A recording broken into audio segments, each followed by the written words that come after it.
Thanks for accepting our invitation to attend this webinar on transfer pricing challenges and opportunities in a post-COVID-19 scenario in the Americas. My name is Bernardo Solano, Senior Partner at Base Firma. I'm located in Madrid, Spain, and will be joined today by three of my colleagues in the US and by a special guest from the industry. This is our third webinar in the last 2 months, and we are thrilled and happy by the overwhelming response from our clients and prospects. From those ones that do not know Base Firma, let me briefly say that we are an international tax consultancy boutique firm specialized in transfer pricing around the world. We are already established in the market for more than 18 years, and we serve our clients from our 13 offices located in 10 countries in the Americas and Europe. Just quickly to stress that Base Firma is specialized in transfer pricing in Latin America and the Caribbean, a fact that has been acknowledged by the International Tax Review by awarding Base Firma the prize for the best transfer pricing firm in Latin America for the year 2018 and 19. Inviting you to attend a webinar in this particular moment is a major challenge. Things are changing quite rapidly, and we are facing a unique global crisis with more than 200 different national responses. In fact, as we are speaking, the major multilateral finance and development institutions are reviewing their figures on the economic and social impact of COVID-19, both regionally and worldwide. The IMF, the World Bank, the Inter-American Development Bank, CEPAL, the OECD are telling us that hard times are ahead. For example, the regional GDP for Latin America will drop by 9.2% instead of the 4.2% that was forecasted in April. And the figure for the US at the moment is around 8%, according to the IMF. This is the reason, of course, transfer pricing is not, like I can be external to this situation. This is the reason why we have invited you to take a break and give yourself the time to think ahead on the transfer pricing challenges and opportunities that the post-COVID scenario might bring. At Base Firma, we are realistic, but also optimistic, and we would like to think one step forward. That's the reason why we had invited Jody Leonarchuk, TP Manager at GCP Applied Technologies, to share with us her views from an industry, in-house, and taxpayer perspective. Jody will be joined by Ricardo Rosero, founding and executive partner at Base Firma, and Elisa Kaminsky and Ivo Santamaria from Base Firma in the USA. They will discuss the background, the impact, and response of this pandemic. They will identify the TP challenges ahead, and will discuss with us, hopefully in a very pragmatic way, the action points and alternatives to be followed. During the webinar, you can place questions if you want in the platform, and we will have really a commitment to answer those questions at the end of the presentations. If time doesn't allow that, we'll for sure send our answer by email to each of you. Well, maybe as they say, as a good Latino, I talk too much, so I should stop here and give the word to my colleague Ricardo Rosero, founding partner at Base Firma. Ricardo, let's say in a virtual way, the floor is all yours. So please go ahead. Thank you, Bernardo. And thank you to all of our participants for joining this webinar. There is no question of the economic impact of COVID-19 on North America and Latin America. But the economic effects of the pandemic on the Americas are not yet known or quantifiable, and the impacts on the specific industries and businesses will vary widely. We have seen that some companies are getting negatively affected, which may lead to a reduction in revenues, increased expenses, and changes to profit outcomes. Some of our clients that have been affected by country lockdowns or airport closures, like, for example, hotel operators in Mexico, which had been operating under a cost-plus model, face the challenge of continuing to charge their costs to related parties without providing an actual service, or specialty retailers at airports in Latin America, which were operating under a resale minus approach, face the challenge and are really forced to reevaluate the transfer pricing policy because they have no income to cover the local costs. All countries in the Americas are expected to have a reduction of the GDP by the end of 2020. That is no surprise.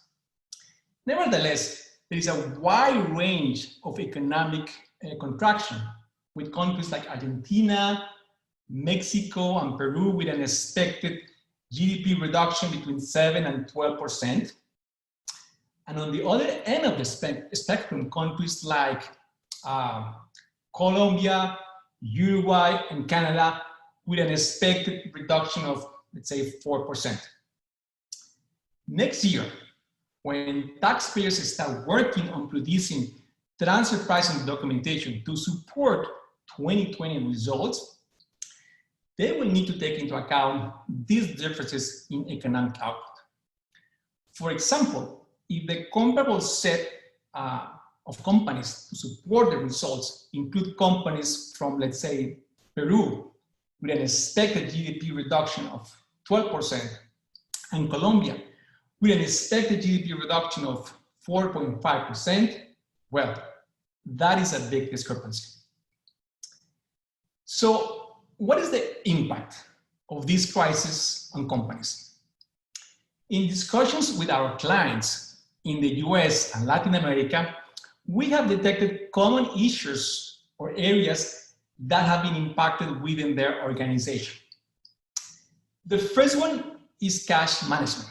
Because of moving and releasing cash to jurisdictions that need it now, companies are forced to enter into transactions they weren't forecasting. So we get many questions on how to adjust companies' transfer pricing policies to reflect and support these changes. For example, intercompany financing, it is a common change, and that will be discussed later in this webinar. A second issue is the impact on traditional supply chain models because of the travel restrictions of goods and a slower movement between ports of entry and key locations, like, for example, at the US-Mexico border. This generates inventory management changes when, let's say, US companies need to stockpile Mexican maquila components just to make sure they don't run out of supplies and can continue operating. These differences in inventory levels also need to be taken into account when performing a comparability analysis. So how are governments responding to this crisis? To help in dealing with these challenges, governments in the US and Latin America have responded at their own level in an effort to ease the economic impact on multinationals. In general, we have seen that governments have shown empathy towards taxpayers with some willingness to reach a compromise. For example, we have seen in all countries stimulus and measures to support business activities. In the US, with the so-called CARES Act, the government has offered financing through commercial banks at attractive interest rates to support local businesses. It also created the possibility to carry back net operating losses with the potential to get a tax refund for 2017, 18, and 19. In Chile and Peru, there is access to commercial loans with a collateral provided by the government. Countries like Colombia, Brazil, Canada, Peru, and the US have extended deadlines for filing tax returns and offered deferrals of tax payments. Just 2 weeks ago, Argentina extended once again the filing of the transfer pricing documentation requirements from July to October this year. So all this support is good, but nevertheless, similar to the aftermath of the 2008 crisis, we expect governments to become more aggressive in seeking to increase local tax collection, just to counter the effects of a reduced tax base and keep funding government spending. Therefore, it is crucial that companies are prepared to defend their transfer pricing results with proper transfer pricing documentation. Now, Jody Leonardchik, Global Transfer Pricing Manager at GCP Applied Technologies, and Ivo Santamaria, Director of our Miami office, will discuss how companies are dealing with these issues.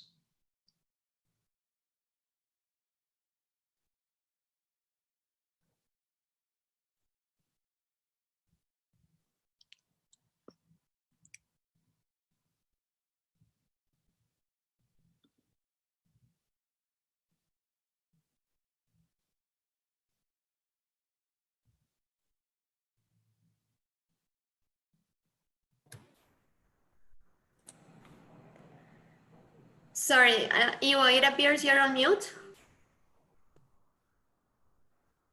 So, thank you, Ricardo. As I was saying, on the side of multinational enterprises, the impact of COVID-19 takes the shape of liquidity struggles, disruption of the supply chain, increased volatility in both consumer demand and prices. We saw that transactions that were not forecasted have to be squeezed in budgets.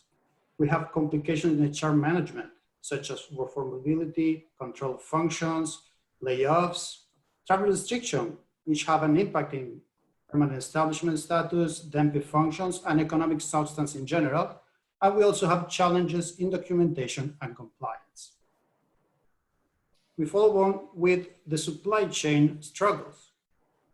Cross-border supply chains are experiencing the non-homogeneous response from different jurisdictions where the enterprise operates from. This is often the case where a non-essential input is for an essential final product.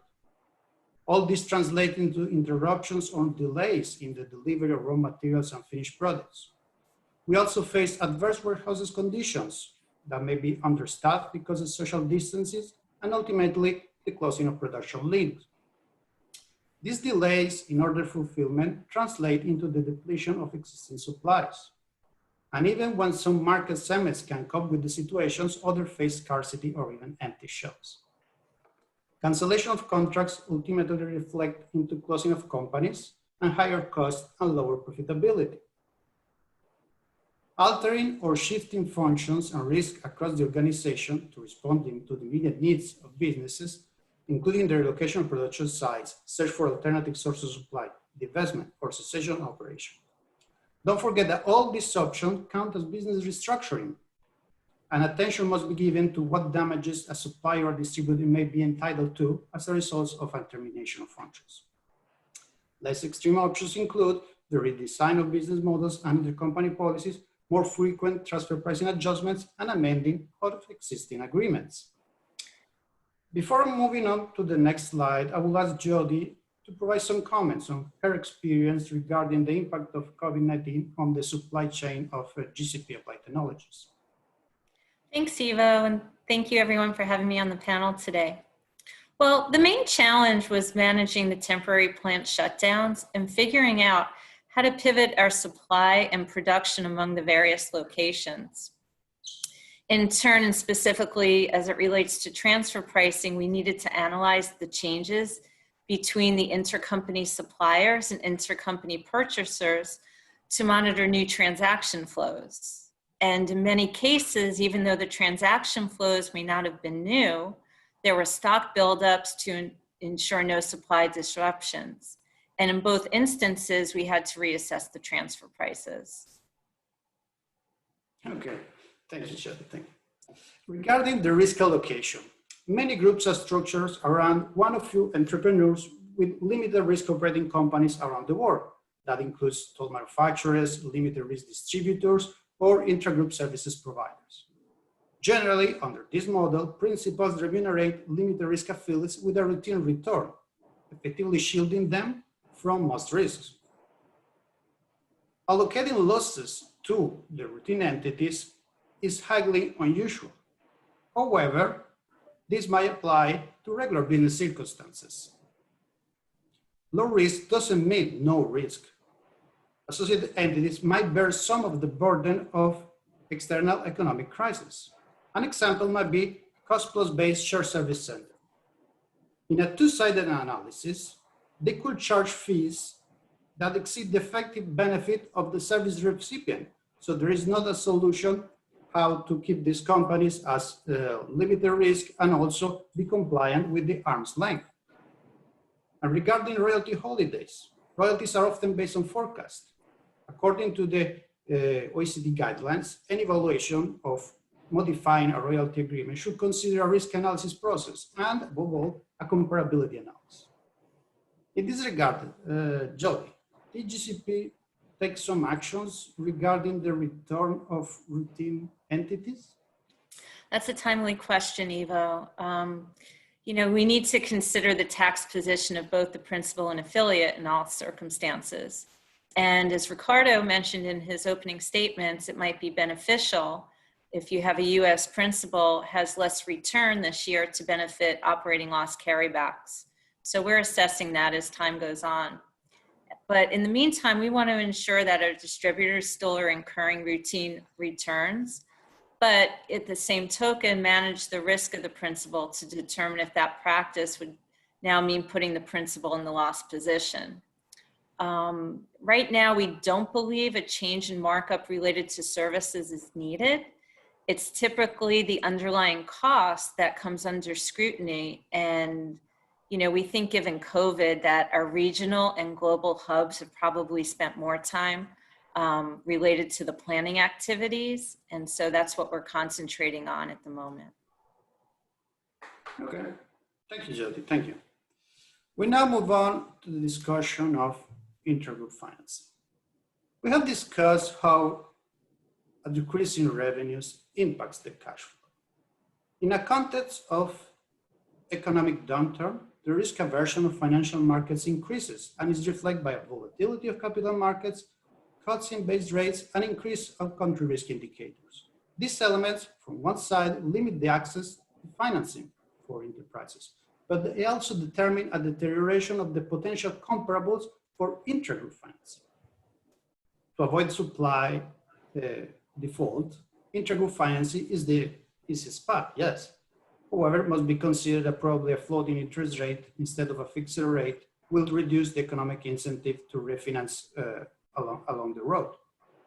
Also, restructuring existing debt, extending terms, allowing for early repayment, or even a deferral of interest should reflect an arm's length behavior.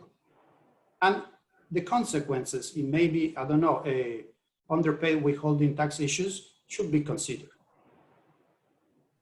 Many companies are also subject to some flavor of thin capitalization or safe harbor regime.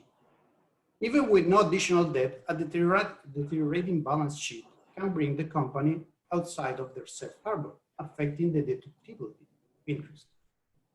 Explicit parental guarantees or increased collateral also may help overcoming the lack of confidence of external lenders. And all this is happening within the framework that was set by the new chapter of financial transactions of the OECD guidelines that was just released in February 2020. In this context of intragroup financing and deteriorating cash flow, Jody, has the GCP Treasury strategy changed in the last few months? Well, Ivo, cash is always a relevant question, and GCP's always held that liquidity is paramount. And we took 3 primary actions when the crisis started. So the first was we had the foreign affiliates speak to their local banks to ensure that the revolvers were still available to draw on and to ensure that the banks themselves didn't have any liquidity issues. Second, GCP changed their excess cash investments from maybe a 1 or 2 month deposit to overnight deposits. And then finally, GCP accelerated the remittance of dividends, something that was typically done in Q4. We pushed forward to Q2 and Q3. Okay. Oh, that was interesting. Thank you, Jody. We now will touch base on the multiple challenges surrounding documentation and compliance. The first issue that comes to mind is that identifying comparable companies for 2020 transfer pricing analysis will be particularly difficult. Taxpayer reporting period and the comparable fiscal year are usually misaligned. This always happens, right? And full year of financial data for independent companies that have experienced a similar effect of COVID-19 crisis will generally not be available until into 2021, second semester probably. Yeah, and these lagged benchmarks cannot accurately reflect the arm's length nature of the 2020 intergroup transaction. Overcoming these temporal difficulties is not enough. Even what we thought were good functional comparables in the past might have experienced decreases differently. For example, a food wholesaler selling to supermarket and a food wholesaler selling to food service companies, they definitely experience a different impact of the same crisis, even though operating in a very similar business. An additional factor is that interquartile ranges might not be the best fit for extraordinary economic conditions. While the central 50% of the comparables interquartile range may be appropriate in ordinary circumstances, it might be too narrow during extreme circumstances. All these issues, and some that we haven't had the time to discuss here, are compounded by the misaligned regulations between all jurisdictions. They prevent a coherent approach. The documentation and compliance options available to one entity might not mirror the options available to its counterpart. This is quite a key issue. Now, my colleague Elisa Kamiński will put forward some action points to address some of the challenges we have discussed so far. Thank you, Ivo, and good morning, everybody. Okay, like Ivo just explained, this unprecedented crisis is impacting a big number of industries and businesses.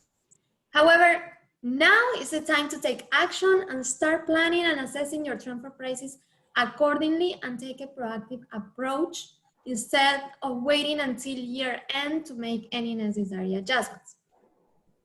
We of course understand that at this time, transfer pricing issues may seem irrelevant or non-essential, but we do not recommend you waiting until next year when compliance documentation is due to determine the best transfer pricing strategy for your group.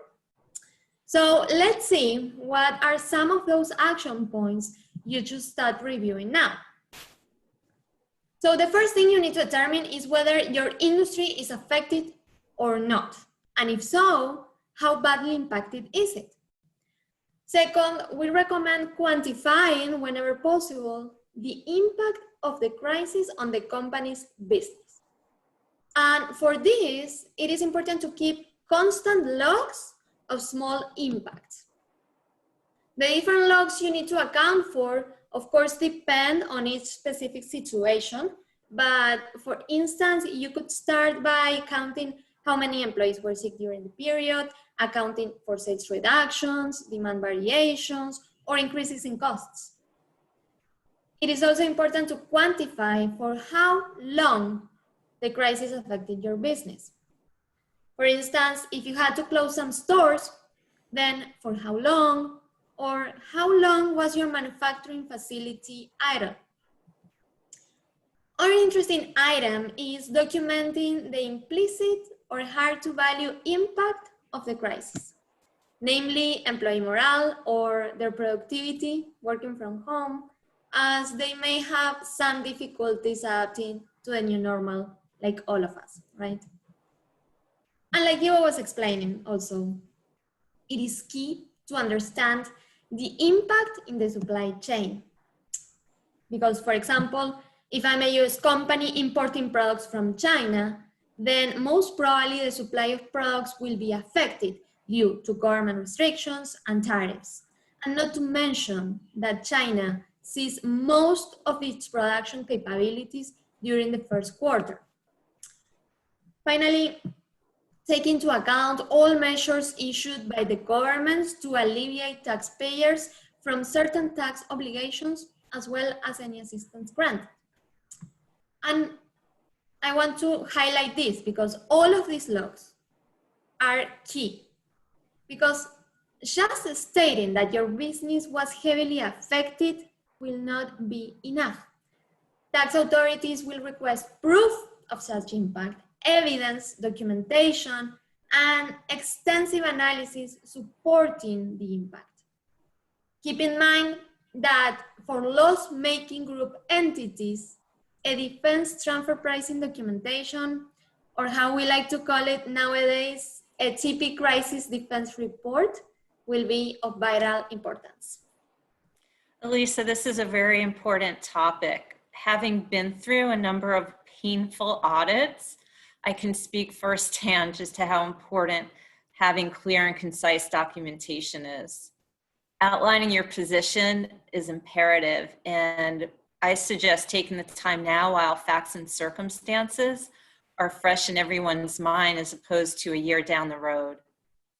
Absolutely, Jody, that's 100% true. And continuing with the idea, it is a good time to also rethink the current transfer pricing structure or determine if a restructuring is needed.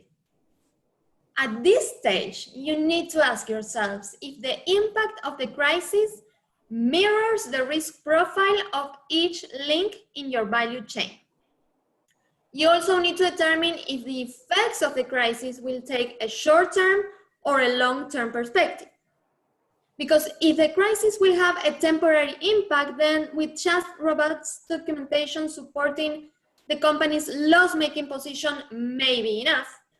But if you foresee consequences in the long run, then you should bring to the table the possibility of a supply chain or transfer pricing restructuring. For example, it may be time to review your distributors or manufacturers' margins, or evaluate whether to reduce the markup on certain services or the provision of certain services that are charged on a cost-plus basis. Now, I'd like to ask you, Jody, is she simply planning on reviewing current margins or renegotiate intercompany prices at this point? So Elisa, we review our intercompany pricing throughout the year and adjust our prices up or down to reduce or eliminate the need for post-period adjustments. And at this time, we don't feel there's a need to change our contracts as they're already allow for pricing changes based on recent benchmarking. We've written our contracts to be pretty broad-based and not so narrow. That's a good approach, Jody. Thank you. You're correct. Also, it could be relevant to review those service transactions or their cost base, because at this time, the definition of operating costs could be distorted, and the recharge of certain fixed costs may be questioned by tax authorities, challenging the lack of substance. Because as you know, or as you can imagine, many employees are working from home now. So those fixed costs like infrastructure or utility costs that are not being used right now may not be allocated. Okay, moving on with the idea, intercompany financing is an important issue that takes on a special role. As will be the experience of many, the lack of liquidity is a worrying issue and requires immediate action. Many companies maintain credit lines or have entered loans with related parties before the crisis, but it is key to review the agreed terms and determine if a renegotiation of the conditions is appropriate given the current behavior of the market. Now, if there is still no intra-group financing in place, this is a great opportunity to finance working capital. However, bear in mind that there are aspects to consider when structuring an intra-group financing, like the form of financing itself, the credit rating of the borrower, the debt capacity, among other things, of course. And it is important to structure the loans at arm's length, because this will be one of the most common transactions during this year, and the tax authorities will likely pay close attention to this analysis. Well, until now, the measures that we discussed sit on the taxpayer side. Many of these records or logs will be used to determine the best documentation strategy in each case. And at this stage, it is important to highlight the benefits of having a coordinated approach. And what do I mean by this? Well, it is important to have a good coordination in terms of documentation, planning, and compliance between the group entities. That's right, Elisa. I agree. A coordinated approach is needed from the headquarters to each of your local or regional offices to ensure a consistent transfer pricing methodology, and that any risks or potential risks are documented and addressed timely. Clear and coordinated communications needed more so in a rapidly changing environment, an uncertain environment, to ensure, both compliance and risk management. Yes, absolutely. And you will also see that many of these actions taken can be standardized, and it's important to, of course, consider the implications of each of the parties involved, right? Okay, with that being said, some of the alternatives we, the tax advisors, are considering for tackling the transfer pricing documentation include using a business cycle of 3 years for the tested party, for instance. Bear in mind that this may be a common practice in the US, but it's not so usual in other regions like Canada or Mexico or other Latin American countries. Or even using a full arm's length range, like Ivo mentioned, the interquartile range may not be the best, but again, this the use of the full arm's length range may be a common practice in Canada, but it's not usual in other regions. And by using a full arm's length range, the taxpayer could mitigate the incorrect exclusion of outliers as we are in crisis mode, right? Also, applying extraordinary adjustments to comparable companies or the tested party or both could be another option. But you may be wondering, what are those so-called extraordinary adjustments? Well, they can include adjustments for idle capacity, non-recurrent or crisis-related expenses like store closing expenses, strategic marketing, and so on.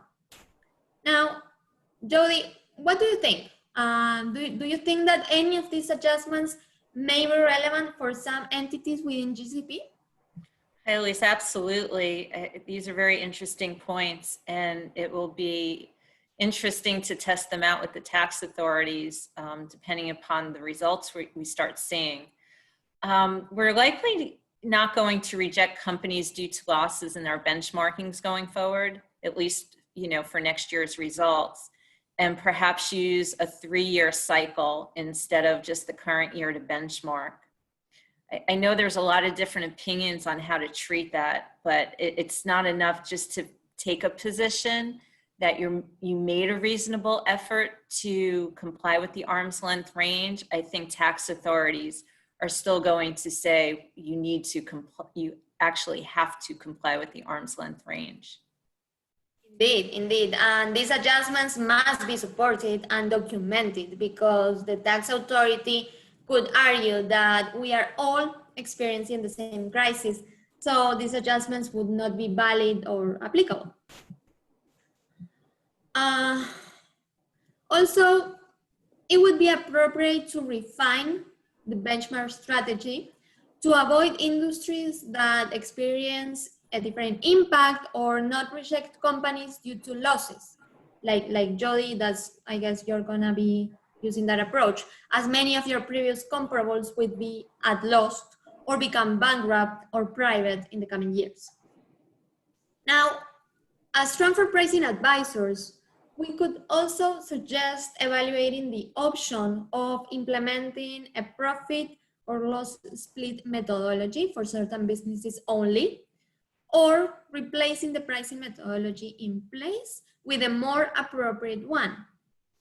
But we need to be very careful here, because if this approach is selected, then implications for previous and future fiscal years need to be considered. Imagine that the tax authorities may not like that a profit split method is implemented during a crisis to distribute the losses and then return to a characterization of a limited risk distributor receiving only a small profit. Finally, an analysis that is taking quite a leading role in the practice is what is known as an ex-ante analysis. For those of you that are not familiarized with this approach, this is an analysis recommended by the OECD and intends to demonstrate that the taxpayer made reasonable efforts to comply with the arm's length principle at the time of structuring its transfer prices.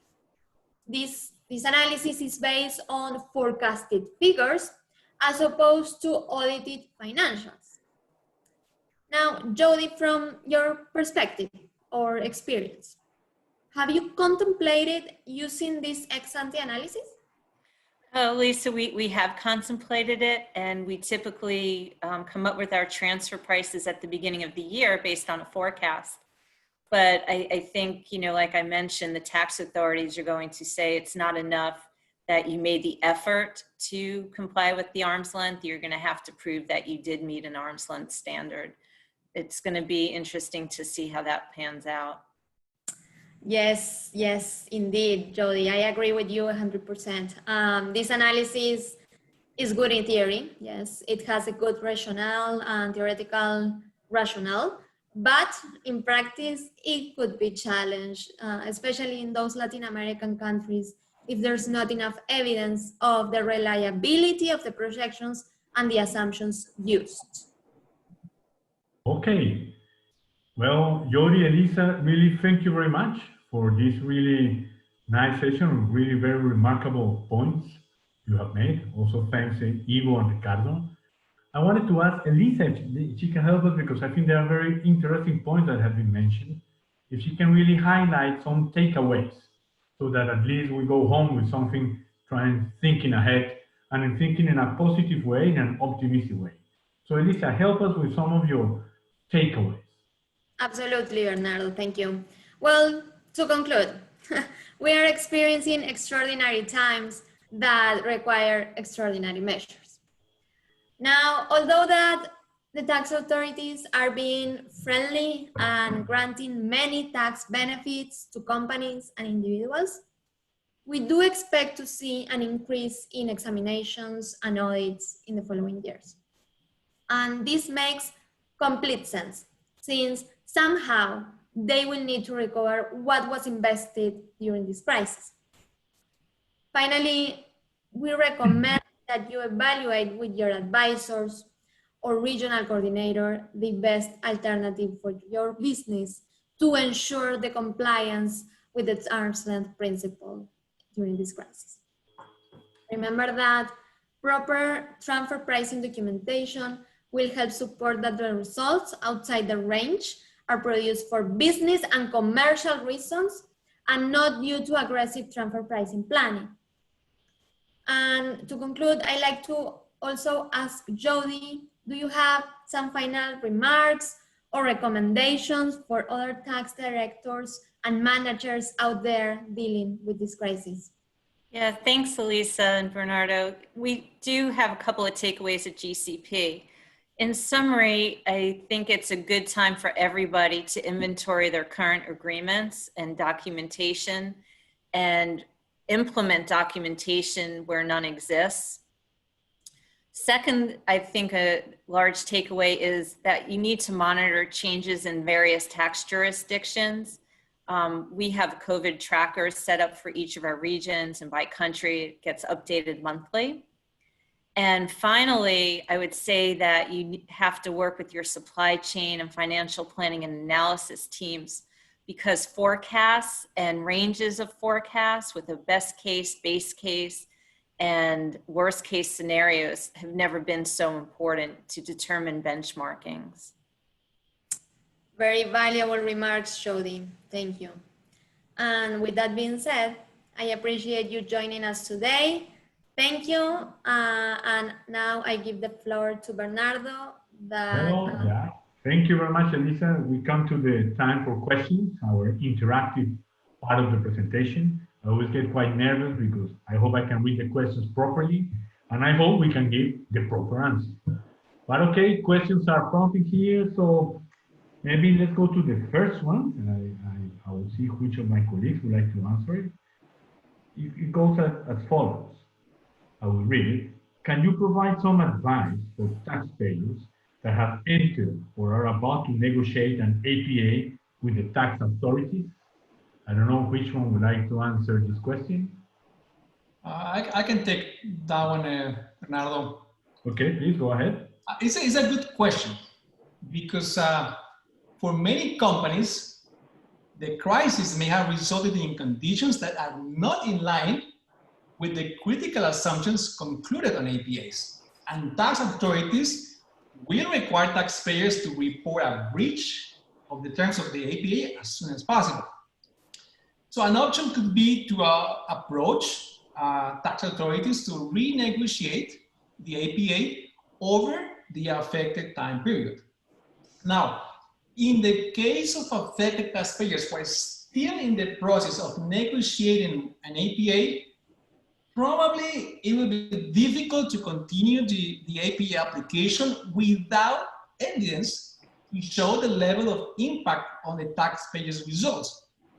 So the APA application could be put on hold or canceled, and the taxpayer could then file an application later when there is greater level of certainty, I would say, and evidence in relation to the impact of the crisis on the taxpayers' results. Okay, thank you very much. From my point of view, I think it's a very quite good answer, but well, we'll see what the audience think. Well, more questions are prompting here. I have another question. I don't know. I will read it. We will see who will answer it. What would be the recommended strategy for selecting the benchmark period for the comparable companies to support the results achieved by the tested party during the crisis? Well, very focused question. I don't know who would like to answer. I can give it a try. I think that regarding strategy, selection strategy for the benchmark, already Elisa and Jody gave quite a few good ideas of what can we do for the selection process. Now, those are ideas. What happens if they don't yield the results that we are expecting in the selection process? What happens if none of the available comparables have filed 2020 results? What can we do? Now, in this case, I think the focus should be moved to supporting the appropriate adjustments, right? An approach could be leveraging the few comparables of your existing set that might have filed quarter information, right? Maybe not all the companies do, but some public companies have to do this. And then you can apply like a two-step approach, right? The first step is from the smaller set, the subset of companies that have quarter information, evaluate what was the impact, at least for the available quarters, what was the impact of COVID-19, and then try to extrapolate that adjustment to the full financial year of the full set of comparables. Okay, Ivo, thank you very much. Well, I'm quite inclined to ask Jody if she would like to add something on this question, as it is a quite pragmatic question and it will be affecting your operational transfer pricing internally. So Jody, any comment that you want to share with us? Yeah, I think, at GCP, we've looked at maybe going back to 2008, 2009 after the financial crisis and trying to see the differences in the comparable rates year on year. And, depending upon what region you're looking at, you have a very tight or a wider bandwidth to work at the time. So if you would look at Europe, let's say comparables in Europe, you might have a range that was maybe going from 2 to 8%, that maybe after the financial crisis narrowed more between, 2 and 5%. And in the Americas and Asia, you're working with such small ranges that it's very difficult to maneuver either way. So you don't see as much of a decrease in those times. And it'll be very enlightening to see how it plays out now. Okay.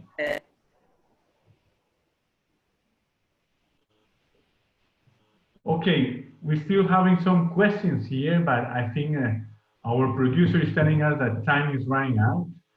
So just let me have a very short concluding remarks. Yes, with our commitment to answer those questions, to all of them that we couldn't answer now by email, we really will do that. I really hope that all the topics discussed today were useful for you. At least our idea is just to take a break and think ahead what's going on. There are a lot of challenges now in the short and middle term. And we have to really, we are all expecting what is going to be the responses also of our governments in terms of also, for example, of cutting the gap in this now fiscal deficit, how they're going to increase the fiscal revenue, what are going to be the impact of new tax reforms around the region, and what is going to be the impact of those reforms on transfer pricing. All of them very relevant questions, and we really have to be prepared to answer them.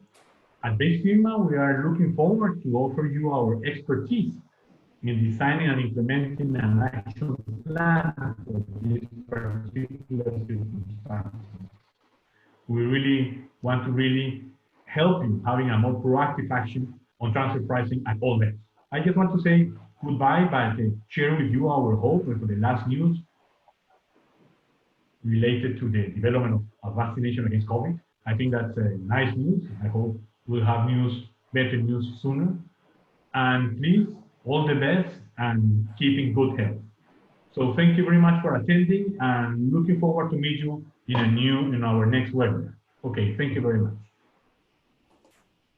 Thank you.